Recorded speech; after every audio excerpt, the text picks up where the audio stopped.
Eromanga-Sensei was a series I had fairly low expectations for, all in all, especially because it's by the same light novel author as a few other series that weren't particularly good, and it's a light novel that's automatically not very well, let's just say that generally doesn't instill trust upon me. And of course, I was keeping up to date with Digibros and Best Guy Ever's Eromanga-Sensei Every Week series, so I do know the plot, and I do know the story goes downhill greatly from here. But I do have to say, with going into this series expecting to give it a strong 1 to a light 2, I came out fairly enthusiastic about the whole thing. Really, that I ended up giving the first episode and the whole series a 3 and dropped it after the first episode, but I do not regret watching the first episode. I felt like there was enough plot, there was enough stuff going on that it could be a legitimately decent single volume of a light novel. I honestly thought that. I honestly thought it could fill an entire volume of information, a plot that was going on. I thought it could have had a solid volume worth of material there. Of course, they added more characters later, and they go into other plot points after this first episode, and that is where, of course, everything falls apart, because then it becomes more of a generic, ecchi,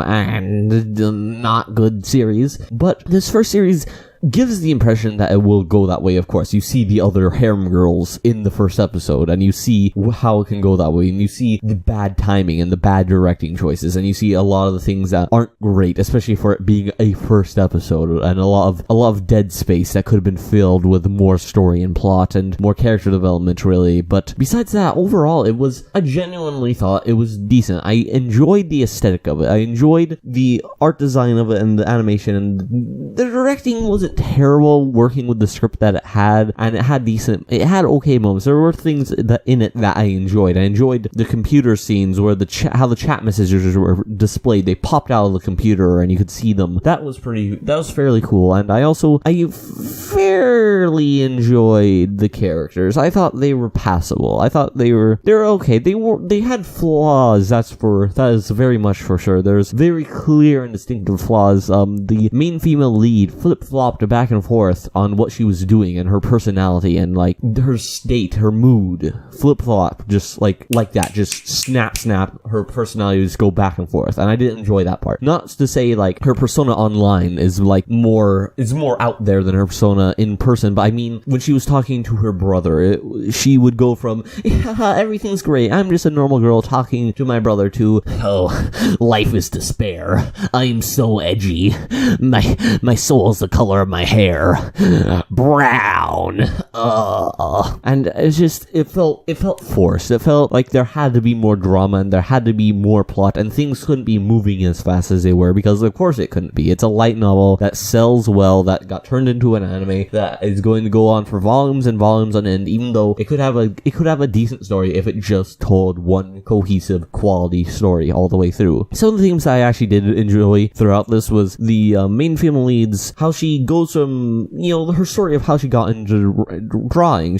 Her mother taught her and she drew all the time, but once her mother passed away, she excluded herself and no longer drew, and then she saw someone online, drawing and being happy and live streaming and being all upbeat and happy about it, and she wanted to do that, and that's very realistic. The reason I got into YouTube initially was because of the fact that I saw other people doing YouTube, and it seemed like so much fun. It seemed like something I would enjoy doing, and I kind of already did it. I already played games, I already talked about playing games, I already watched anime, I already analyzed anime, so what's the difference really between recording it and not recording it? Well, being able to speak proper English, I suppose, but I still can't do that. And just her progression, and the fact that her personality changes drastically from in-person to not in-person, but at the same time, her true personality shines through in both of them, and when she's more comfortable, her true personality starts coming out more. That is, I feel, realistic. When I record, I'm generally my normal personality. I mean, depending on what I'm doing, a lot of my stuff is more focal points on other things. They're focused on having a narrative and having characters. If I'm making a video or a video series where every character in it is a unique personality and I wrote their personality out and I'm performing their performances, then my personality is not going to shine through as much, but my acting choices and my writing choices will shine through. So there is always that. Whereas in person, I personally not the most loud person in a lot of situations. I'm very polite and withdrawn, and I don't do small talk. Small talk's not something I do. I do silly talk, and I do like serious talk. I don't do anything in between because I kind of feel it's a waste of time, and unless I'm really comfortable, I don't talk a lot. But if I am comfortable, then I talk as much as I would on YouTube and in the same mannerisms. It's just the situation is slightly different. So I like how that was portrayed. That was portrayed very realistically. The guy, him going from being, yeah, I was doing this as a hobby before, but now I have to make money.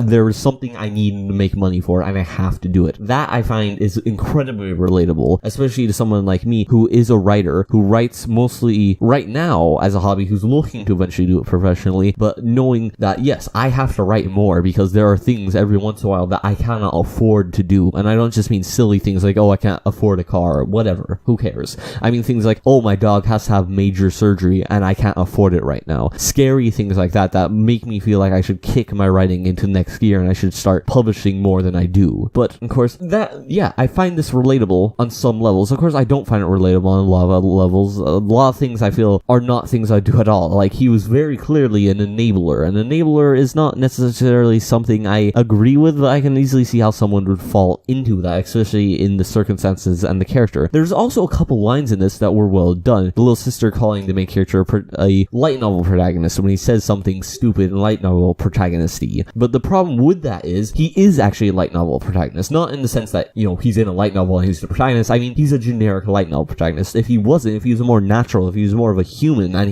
he said something that a normal person would say, but in a light novel would be taken the other way, that would have been a clever line. But it's subtracted by the fact that the characters are just not very strong. The characters don't have as much to them as they should, and they are a little manic. They're a little all over the place, and they don't have clear motivations set forward. They have motivations set forward, and they're clear. It's just they don't quite click with each other. Not everything goes from point A to B, C, D. It just doesn't quite add up all the time, and that could be a problem with just trying to present the information up front, but it also could be the problem with the fact that their characters don't have much to actually characterize. Now, another point I would like to bring up is this is very much fan service focused. If you couldn't tell, it's because the fan service in this first episode was abysmal. I don't know if I've ever seen as bad of fan service as this. This is not attractive in the slightest. This is honestly terrible fan service. I don't know what the animators or directors were thinking with this fan service. It is honestly terrible, and they take every moment they can to dish in more and more fan service, and it's bad. It is just bad. I mean, the erotic paintings, they're okay. They're not great. They're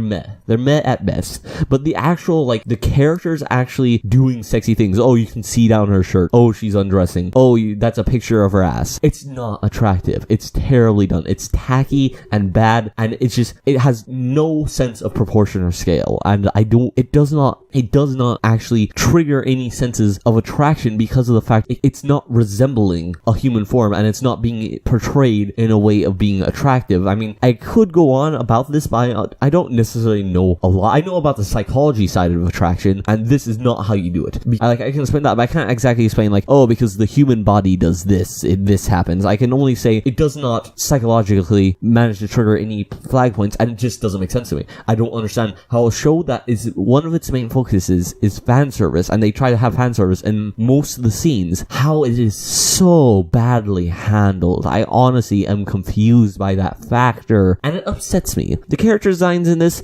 are okay. I mean, there's one scene. The best scene in this episode was when, it wasn't the best scene, but I guess the best piece of animation was when the sister's face changed when he asked, "Can I touch you there?" Or she says something, and in Japanese it sounds like, "I can touch you there," or something, or "touch me there." And he repeats it back to her, and it's like, "No, sit over there," because they sound the same in Japanese, whatever. But her face, the way it changed, the way it went off model and got more detail, that was the best picture I've seen in this entire series, from episode 1 to whatever episodes I know about. That was single-handedly, that was the reason I thought I'd give this a try, is because that one picture there was so strong. Now, I will say, the character designs, I do like them at times, but generally, the person who publishes his light novel, his editor character design, I liked it. It was just a little bit not quite well enough put together. I felt like it was a little top-heavy of a character design. The hair was way too detailed, while the rest of the body was completely generic. I did like the flow to it. It had a nice flow. It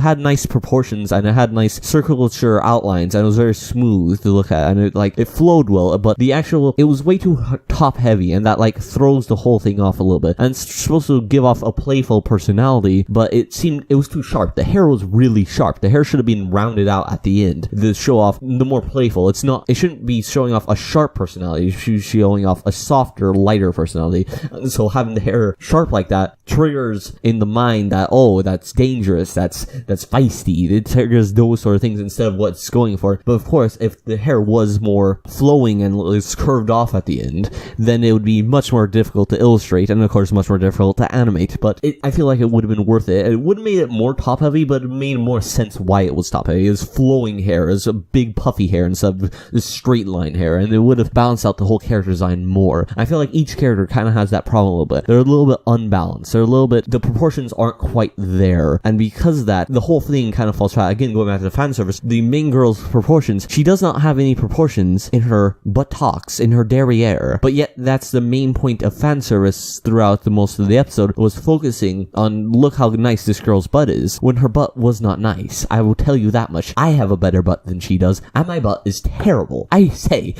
good, sir, I say. Now, was this bad? No, it was below average. It wasn't terrible. If this was the only episode that came out, I feel like it would have been a bit more solid. If it cut down on time and got rid of some of the bad pacing moments and got rid of some of the characters flip-flopping back, fixed up some of the animation and tightened up a little bit because it had been shorter in time period and they could have evened out the animation more, and they did a couple other things like that, and they made better directing decisions, and they fixed the fan service and made the fan service less apparent, then I'd say it would be a lot better. And if it ended on a better note, then I'd say it would be a lot better. But again, I feel like this story could provide an entire volume. But of course, this goes on for volumes and volumes and volumes, and I don't see it picking up, especially since they added in so many other pointless characters just to even out the harem. And I don't know, I wish this was well, because I see signs of an actual good show in here. It's just I do not think it's going to come out. And by do not think, I know it's not going to come out. And that's honestly a shame.